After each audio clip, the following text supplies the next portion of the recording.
because this is someone who's been trying to kill you, I would have right? killed him. Yeah, to be honest, most likely I probably would, Yeah, stab him to death. because this is the person who's been trying to kill you. Exactly. And if it wasn't for God, he could have literally killed David. If God's hand was not on David, he could have killed David and successfully like annihilated him. But God preserved David's life. But David was presented with the same opportunity. He was so close, very literally right next to Saul. But he said, God forbid that I lay my hands on the Lord's anointed. Till date, it still shakes me. I mean, David had such a deep understanding of the sovereignty of God. It reminds me where the scripture says that touch not my anointed and do my prophet no harm. David understood that. Yes, Saul might be rebelling against God right now, but he was still anointed by God. But to be honest, a lot of us presented with that same situation.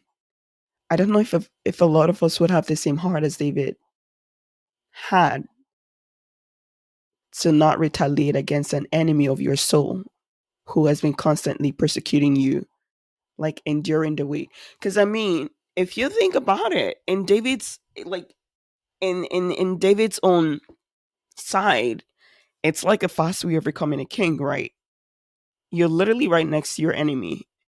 And if this enemy dies, if he had killed King Saul, he would have appointed the king because he was already anointed by the prophet, right?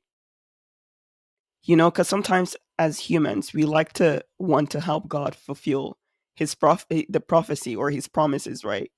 Some of us like to do that. We're in our waiting season and we're trying to help God fasten the process because in our mind, we think that God is kind of acting really slow on his promises. So the tendency of human impulsive nature is, Lord, let me just help you out because it's taking forever. Well, I mean, Like, realistically speaking, that's just the human nature. yeah, like at that point, it would be human nature that David would be like, you know what, I'm already anointed as king, although nobody really knows. Like, Prophet Nahum has already anointed me, and this is what God has already promised. So, since the only thing between this promise and its fulfillment is the death of Saul, I'm right here. I might as well just do it. You might not, obviously, you might not be presented with that same situation because you ain't going to be going out there like trying to kill someone to like take over their position or anything. But let's bring it realistically to